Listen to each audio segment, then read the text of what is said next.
Get her out of here." The words cut through the quiet like a blade.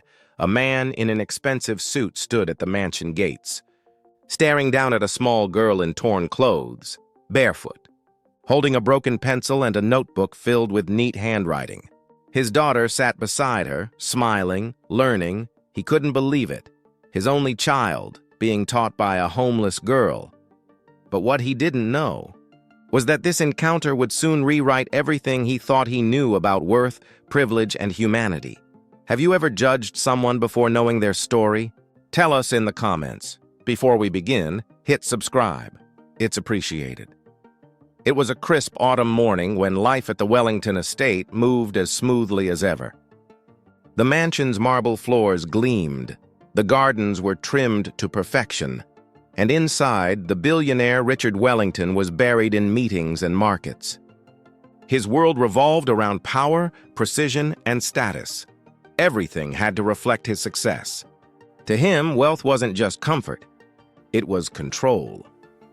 Meanwhile, in the far corner of his property, a different world existed, one of cracked sidewalks and quiet hunger. Every morning, a young homeless girl named Lila sat on the curb near the gates. She carried an old notebook she'd found in a dumpster and a stub of pencil. Each page was filled with lessons she copied from discarded textbooks she found behind a school she could never attend. Her dream? To become a teacher, even if no one ever called her one. That morning, fate brought Richard's 7-year-old daughter, Emily, wandering outside. Her tutor had canceled, and curiosity pulled her toward the gate where she saw Lila writing numbers in the dust. She watched, fascinated. Lila noticed her and smiled shyly, offering to show her how she learned fractions using pebbles. Hours passed, and laughter filled the air, the laughter of two children who didn't care about class or clothes. When the house staff found them, panic spread. Within minutes, Richard arrived, stepping out of his car, confusion turning to rage. His daughter sitting on the pavement with a homeless child was not something he could tolerate, not in front of his guests, not under his name. He ordered security to remove the girl, but Emily cried, clutching Lila's hand, refusing to let go. What would you have done if you saw your child showing kindness to someone the world looked down on? Would you have stopped them or joined them? Lila was dragged away from the gate that afternoon, her small hands still reaching for Emily's. The guards didn't shove her. They didn't have to. The shame in their eyes did the job.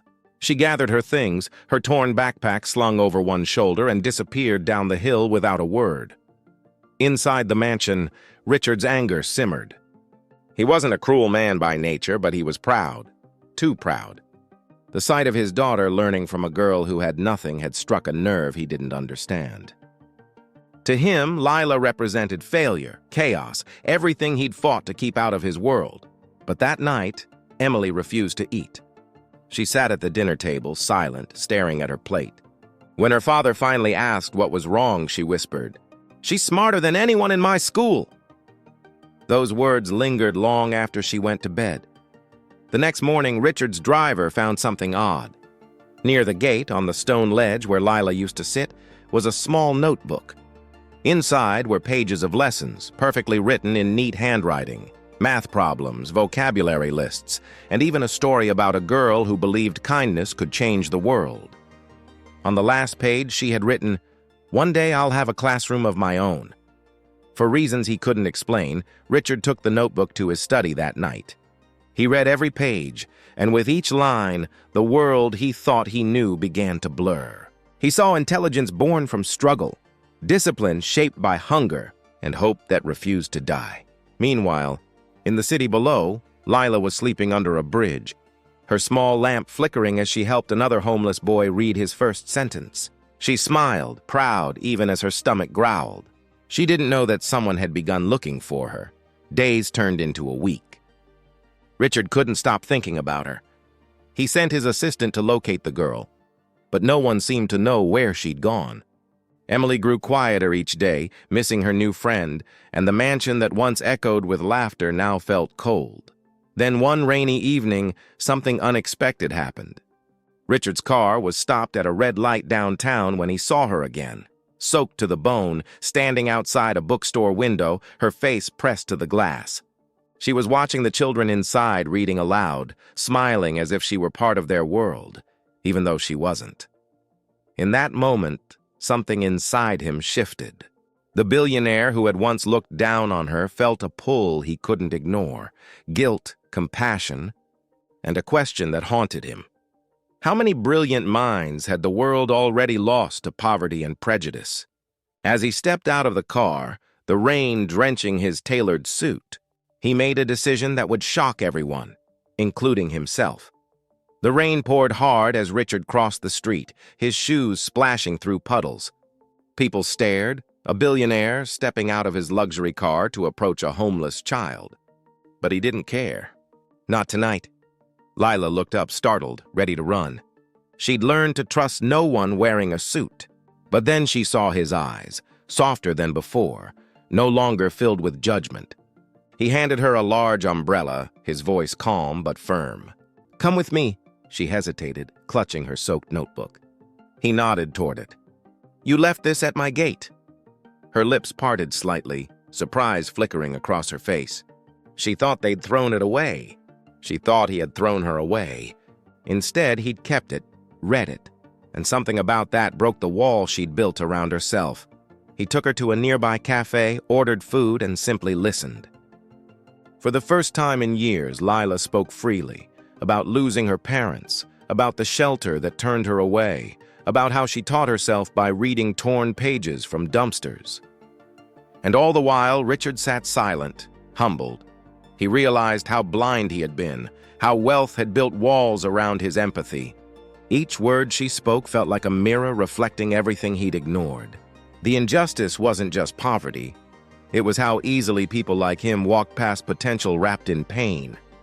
Then came the moment that silenced the cafe. Richard took off his coat, wrapped it around Lila's shoulders, and said quietly, "You don't belong on the streets. You belong in school." He called his driver, but before they left, he paused and looked her in the eye. "From today, you're under my care." Across the city, the news spread within hours. Photos of the billionaire with the homeless girl flooded social media. Some accused him of publicity stunts. Others called it redemption. But the truth was simpler. A man had finally opened his eyes. What do you think happened next? Did the world accept her? Or did his kindness spark something even bigger? Tell us what you'd predict in the comments. Weeks turned into months, and the story that began at a mansion gate grew into something much greater. Lila was enrolled in one of the finest schools in the city, not as charity, but as a student whose brilliance could no longer be ignored. At first, whispers followed her. Parents complained. Children stared. The word homeless lingered like a shadow she couldn't escape. But then, everything changed. During the school's annual academic fair, Lila presented a simple yet powerful project, teaching math through street objects. Bottles became numbers. Chalk lines became graphs. What others saw as trash, she turned into tools for learning. Her idea won first place. The crowd that once looked down on her now stood in silence, applauding. Richard watched from the front row, his daughter Emily cheering beside him. For the first time, he understood what true wealth meant. Not the cars, not the company, but the ability to change a life that could change the world. He saw in Lila what money could never buy: courage, resilience, and grace born from pain. Months later, a foundation was born, the Lila Project, providing free education for homeless children across the country. What began as guilt became purpose. What began as prejudice became partnership. Years down the road, Lila stood before a classroom filled with students who looked just like she once did, tired, scared, but full of dreams. On the wall behind her hung a framed quote she'd written in that old notebook. "Kindness can't erase the past, but it can rewrite the future." The billionaire who once looked away now sat quietly in the back of the room, watching her teach. He didn't need applause. The lesson had already been learned. So, the question is, how many Lilas are out there right now, waiting for someone to believe in them? Tell us in the comments, show some love with a like, and subscribe to stay inspired.